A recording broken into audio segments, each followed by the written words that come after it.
Nossa palavra é de gratidão neste momento. Gratidão, Senhor, por tudo que Tu és, por tudo que Tu tens feito na vida de cada um aqui. Nós reconhecemos que tudo que nós somos, que tudo que nós temos vem de Ti, Senhor. E o Senhor tem suprido a necessidade de cada um, o Senhor tem suprido a Tua igreja, e a nossa palavra é de gratidão por todos os recursos aqui depositados, por toda a Tua provisão, Senhor. E neste momento também, nosso coração se abre para ouvir a Tua palavra e pedimos, Senhor, que a iluminação do Teu Santo Espírito venha, Senhor, nesta manhã, alimentar a nossa alma que tem sede de Ti, que tem sede do Deus vivo. Fala ao nosso coração pela Tua palavra em nome de Jesus. Amém. Bom dia, amados. Graça e paz. Amém? Que bênção ter você aqui nesta manhã. Manhã linda, com esse friozinho gostoso que Deus nos deu. Céu clarinho, esse sol quentinho que nos aquece um pouquinho. Não há melhor forma de passarmos juntos esta manhã do que reunidos como igreja do Senhor. Então, bênção estarmos aqui reunidos. Agora, no momento da proclamação da palavra, nós estamos na série Um Só Coração no Amor, e nós vamos conversar sobre um tema absolutamente importante. O tema da nossa reflexão nesta manhã é o mandamento do amor. E para isso eu convido você a localizar na sua Bíblia a primeira carta de João, no capítulo 3. Primeira carta de João, capítulo 3, nós vamos ler do verso 11 até o verso 24. 1 João 3, do 11 ao 24, diz assim: porque a mensagem que vocês ouviram desde o princípio é esta, que nos amemos uns aos outros. Não sejamos como Caim, que era do maligno e matou o seu irmão. Por que o matou?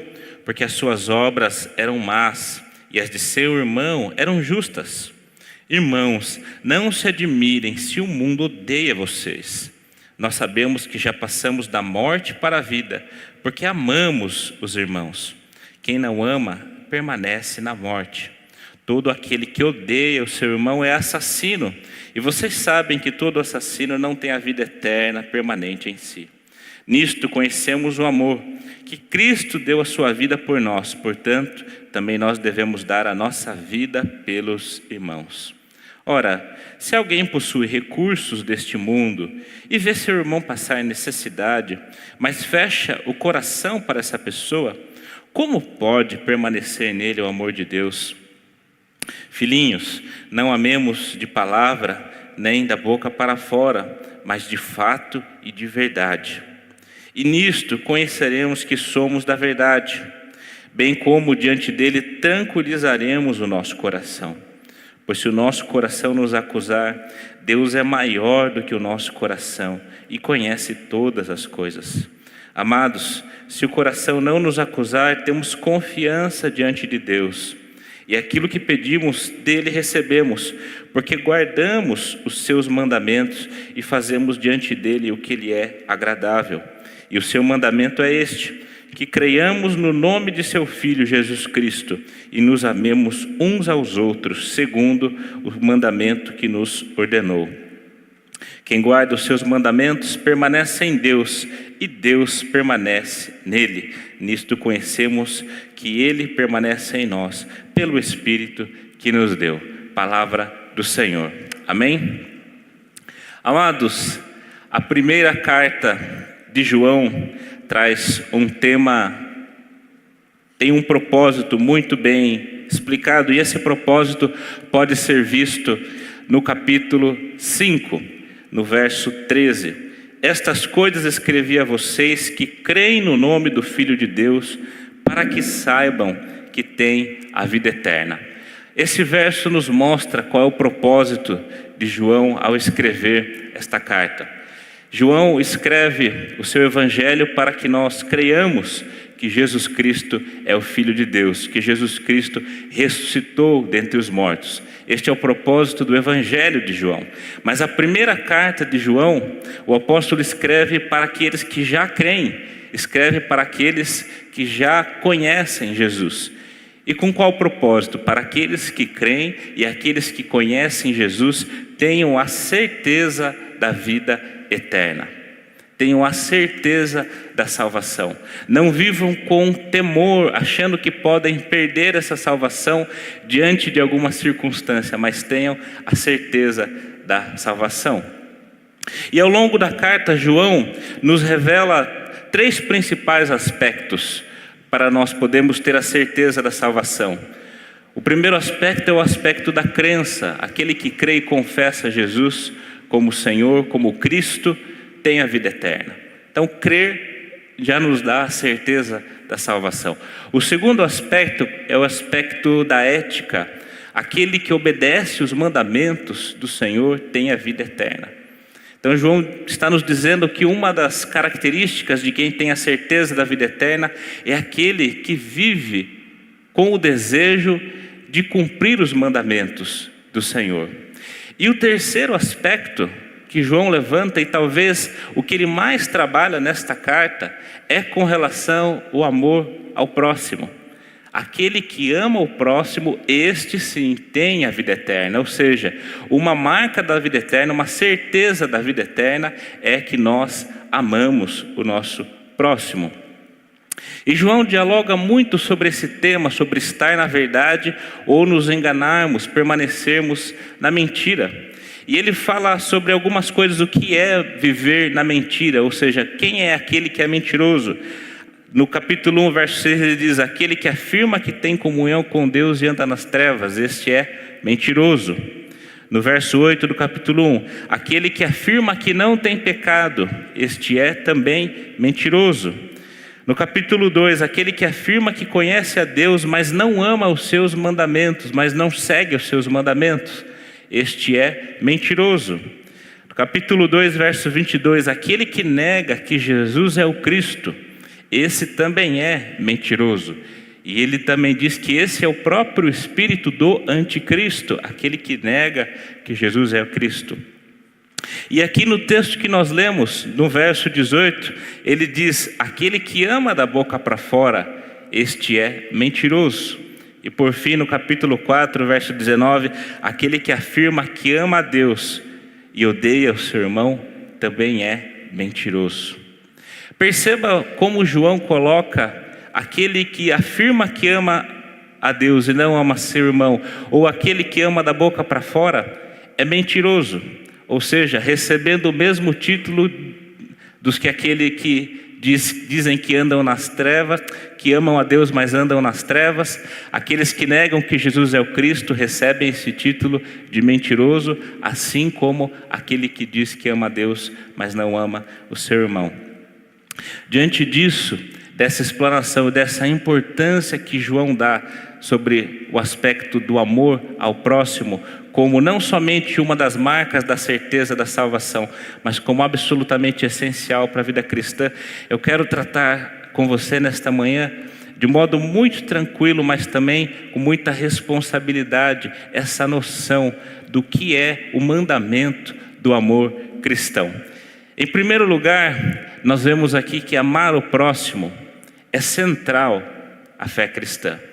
Amar o próximo é central na fé cristã. Um verso antes do texto que nós lemos, ele diz: nisto são manifestos os filhos de Deus e os filhos do diabo. Qual é a diferença dessas duas categorias tão distintas de pessoas? Todo aquele que não pratica a justiça não procede de Deus. E o mesmo vale para aquele que não ama o seu irmão.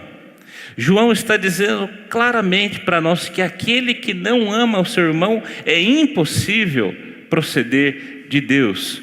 Quem são os filhos de Deus? Os filhos de Deus são aqueles que amam o próximo. Aquele que não ama o próximo, em absoluto, não pode se dizer filho de Deus. E João trabalha isso de uma forma muito importante, de uma forma que às vezes até nos impacta. No verso 12 ele diz: não sejamos como Caim, que era do maligno e matou o seu irmão.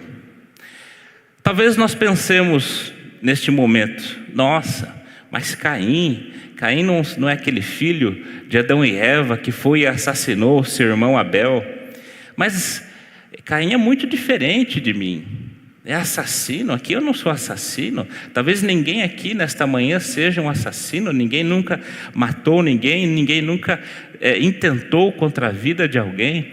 Então João está falando de uma classe de pessoas muito pior do que sou eu. Eu não chego a esse nível de matar uma pessoa. Mas olha o que ele diz no verso 15: todo aquele que odeia o seu irmão é assassino. João vai trazer aquilo que Jesus já nos ensinou lá no Sermão do Monte, que para o cristão e para a justiça que Jesus espera de nós, não são suficientes apenas os atos concretos, mas as intenções do coração. Porque Jesus disse que aquele que adultera não é simplesmente aquele que comete um ato de adultério, mas aquele que olha com intenção impura para a mulher do próximo, no seu coração já adulterou com ela. Não basta não matar, mas aquele que no seu coração odeia o seu irmão para Deus, essa pessoa já é uma pessoa assassina. Pode ser pesado essa palavra, pode parecer meio desconfortável, mas é isso que Deus está dizendo para nós nesta manhã. Não são apenas as nossas ações concretas que contam, mas as intenções e as motivações do coração para Deus contam, e contam muito. Se nós dizemos que nós somos filhos de Deus, no nosso coração precisa estar o amor ao próximo. Nós não podemos nos dizer filhos de Deus se nós odiamos o nosso próximo.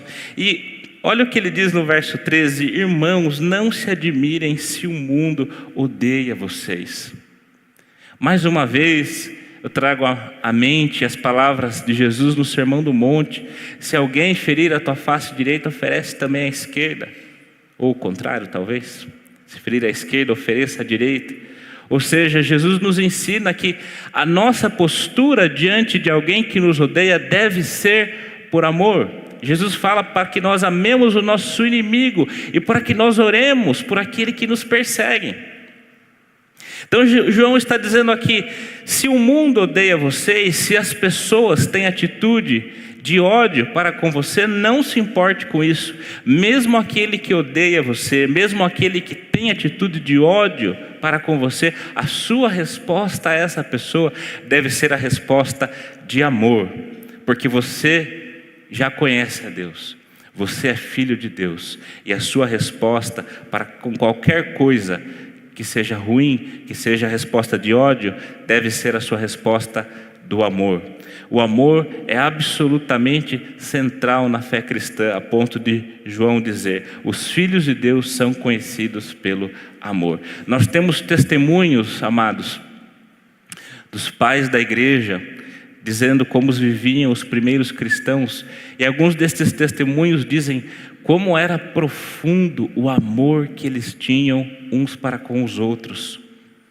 Como é profunda a forma que eles vivem intensamente esse amor de Deus. O amor é um mandamento central, nós não podemos tratá-lo como algo periférico na fé cristã, mas nós precisamos entender que se tem algo que Deus espera de nós, de cada um de nós nessa noite, é que nós amemos o nosso próximo. Em segundo lugar, além do amor ser central na fé cristã, a palavra também nos diz que esse amor não deve ser apenas um sentimento e um desejo do nosso coração. As intenções e as motivações do coração contam, mas o amor precisa ir muito além disso. Eu tenho certeza que a maioria dos que estão aqui conhecem de cor João 3,16, porque Deus amou o mundo de tal maneira que deu seu Filho unigênito para que todo aquele que nele crê não pereça, mas tenha a vida eterna. Eu faço um desafio para você nesta manhã, e o desafio é que você decore o segundo João 3,16 da Bíblia. Esse primeiro está no Evangelho de João 3,16, que todos nós conhecemos. Mas tem um outro João 3,16 que está aqui na primeira carta de João 3,16, que diz: nisto conhecemos o amor, que Cristo deu a sua vida por nós e, portanto, também nós devemos dar a nossa vida pelos irmãos. Eu faço esse desafio, guarde esse 2 João 3,16. Eu sei que Deus me amou de tal maneira que deu seu Filho por mim. Mas eu também sei que nisto eu conheço que é o amor. Cristo deu sua vida por nós e nós devemos dar a nossa vida pelos nossos irmãos. Amados, João está nos dizendo aqui que Cristo é a base do nosso amor. Se nós quisermos aprender e de fato amar as pessoas, o caminho para isso é começar a olhar para Cristo. Se nós não olharmos para Jesus primeiro, nós não vamos conseguir amar os nossos irmãos. Se nós não olharmos o nosso próximo com os óculos, com a lente de Cristo, nós não vamos conseguir amar os nossos irmãos. Porque amar o próximo não é fácil. Os nossos desafios pessoais, as nossas desavenças pessoais, criam barreiras para que nós consigamos amar o nosso próximo. Mas quando nós olhamos para Jesus e olhamos o nosso próximo a partir de Jesus, nós temos as ferramentas que precisamos para de fato amar o nosso próximo. E João nos diz de que forma nós devemos amar, de que forma Cristo nos amou, dando sua vida por nós. De que forma nós devemos amar nosso próximo? Dando a nossa vida ao nosso próximo. A Bíblia não nos diz que nós devemos amar o nosso próximo de uma forma menor ou menos intensa da forma com que Jesus nos amou. E João vai discorrer isso nos próximos versos. Ora, se alguém possui recursos deste mundo e vê seu irmão passar necessidade, mas fecha o coração para essa pessoa, como pode permanecer nele o amor de Deus? Como que nós podemos olhar o nosso próximo que está passando por necessidade, que está passando fome, está passando frio, e eu tenho comida, tenho roupa, e simplesmente digo, eu te amo, continue aí com fome, com frio, e agora eu vou para minha casa quentinha, comer um belo caldo nesse frio? Isso não é amor de verdade. O amor de verdade precisa ser demonstrado. Jesus mostrou muito claro esse amor quando fala da parábola do bom samaritano, o que é o verdadeiro amor ao próximo. Nós, nesses últimos tempos, ficamos todos impactados com o sofrimento dos nossos irmãos no Sul, e muito inspirados também com a atitude de irmãos, amigos, conhecidos nossos, de igrejas irmãs, que realmente foram até o Rio Grande do Sul trazer alimento, ajudar na reconstrução, ajudar as pessoas. Isso é demonstração de amor. Ver o que está passando necessidade e eu com recursos atender esta pessoa. Esse ensinamento talvez possa parecer um tanto óbvio para nós, que nós devemos amar as pessoas suprindo as necessidades dela, mas nem sempre o que é óbvio é praticado. E o nosso desafio nesta manhã é transformar o óbvio numa prática da nossa vida. Mas eu quero chamar a sua atenção também para um outro aspecto. Esse aspecto material é um aspecto que fica claro no texto. Necessidades materiais de pão, necessidade de coberta, necessidade de um teto, de água. Só que existe uma outra necessidade subjetiva que nós temos.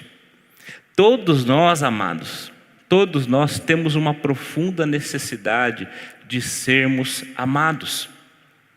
Nós temos essa carência de sermos amados. E muitas vezes nós, para com os de dentro de casa, negligenciamos essa demonstração de amor que o outro precisa. O apóstolo Paulo diz lá em 1 Timóteo 5,8 que aquele que não tem cuidado com os seus, especialmente com os de dentro de casa, negou a fé e é pior do que o descrente. Paulo está dizendo que amar aqueles que são próximos, amar a nossa família, amar a esposa, amar o marido, amar os filhos, amar os pais, é algo tão assim importante, é algo tão primordial, que você não precisa nem ser cristão para entender que isso é importante. Tem um livro famoso que virou best-seller sobre as 5 linguagens do amor, no qual o autor diz que No casamento, na relação marido e mulher, nós temos um tanque do amor e esse tanque precisa estar sempre cheio. Porque se esse tanque do amor ficar vazio, nós teremos um casamento frustrado. E amados, tem certos tipos de amor, o amor do afeto, o amor do carinho, o amor do abraço, do beijo, o amor do relacionamento íntimo, que somente será suprido na relação saudável entre marido e mulher. Ou seja, eu para com a minha esposa, ela tem necessidades de amor que somente eu como marido tenho os recursos para suprir essa necessidade. Da mesma forma, eu quanto marido tenho necessidade de ser amado pela minha esposa e somente ela tem esses recursos para suprir esse tipo de amor. Se eu fecho os meus olhos e se ela fecha os olhos dela para essa necessidade, nosso casamento será um casamento frustrado, porque as nossas necessidades de amor não serão supridas. Os filhos têm necessidade de ser amados, que somente os pais podem suprir. Filhos, crianças têm necessidade de ouvir não, têm necessidade de serem frustradas muitas vezes. E quem tem esse recurso são os pais. E você, pai, sabe melhor do que eu, que falar não muitas vezes é uma grande prova de amor, e este recurso está nas suas mãos. E às vezes, para evitar conflitos e caminhos mais difíceis, nós negligenciamos este recurso de amor. Nesta manhã, uma manhã muito especial, ser batizado a minha priminha Camila, Francine e o Luan vão dar uma grande demonstração de amor para com a sua filha. Porque trazer o filho ao batismo, educar o filho nos caminhos do Senhor, ler a Bíblia com os filhos, orar com os filhos, é uma grande e imprescindível demonstração de amor. E muitas vezes nós negligenciamos essa demonstração de amor. As necessidades de amar, as necessidades dos recursos ficam claras à nossa mente quando nós pensamos em recursos materiais. Mas tem uma parte subjetiva das necessidades de amor que muitas vezes nós não nos damos conta. Da mesma forma, os pais têm necessidade de ser amados pelos filhos, especialmente quando os filhos casam, saem de casa, quando os filhos já estão com os seus próprios filhinhos, e às vezes o papai e a mamãe que virou vovô e a vovó fica um pouquinho mais sozinho do que eles gostariam. Sentem a necessidade de ser amados, e a família próxima possui estes recursos para amar essas pessoas. E a Bíblia está dizendo, se eu na condição de filho, na condição de marido e na condição também de pai, estou olhando para a necessidade de amor da minha esposa, do meu filho, do meu pai, dos meus irmãos, e eu tenho os recursos para saciar essa necessidade de amor, e eu estou negligenciando isso, como que eu estou diante de Deus? E aí o apóstolo vai finalizar, filhinhos, não amemos de palavra, nem da boca para fora, mas de fato e de verdade. Amados, amor que não é demonstrado, não serve para nada. Amor que não é demonstrado, pouquíssimo ou nenhum valor tem. Nós somos chamados, nós somos desafiados a amarmos com atitudes práticas, amarmos com ações, amarmos com doações, amarmos com abraço, amarmos com beijo, amarmos com palavras de amor, amarmos com serviço, amarmos com surpresas, com presentes, amarmos surpreendendo as pessoas que nós dizemos que amamos. Eu deixo esse desafio para você nesta manhã. Demonstre o amor da melhor forma que você puder para as pessoas que estão à sua volta, para a sua família, e não só para a sua família, mas para as pessoas que estão além desse seu círculo mais íntimo. Vive esse amor de Jesus, demonstrando da melhor forma. O amor é central na fé cristã, o amor deve ser demonstrado. E por último, amar o próximo é a marca dos salvos. João mostra para nós aqui claramente que nós podemos ter a certeza da salvação se nós amarmos o nosso próximo. Como nós podemos ter a certeza que passamos da morte para a vida? No verso 14, João diz: nós sabemos que já passamos da morte para a vida, porque amamos os irmãos. Quem não ama permanece na morte. É muito triste nós sermos salvos e não desfrutarmos dessa bênção da salvação. E João está dizendo que nós podemos viver na certeza de que estamos na vida com Cristo, quando nós amamos os nossos irmãos, amamos o nosso próximo. É importante nós termos em mente que o amor ao próximo não nos concede a salvação, mas o amor ao próximo é uma marca daqueles que são salvos. E no final João vai dizer assim: nisto conheceremos que somos da verdade, bem como diante dele tranquilizaremos o nosso coração, pois se o nosso coração nos acusar, Deus é maior que o nosso coração e conhece todas as coisas.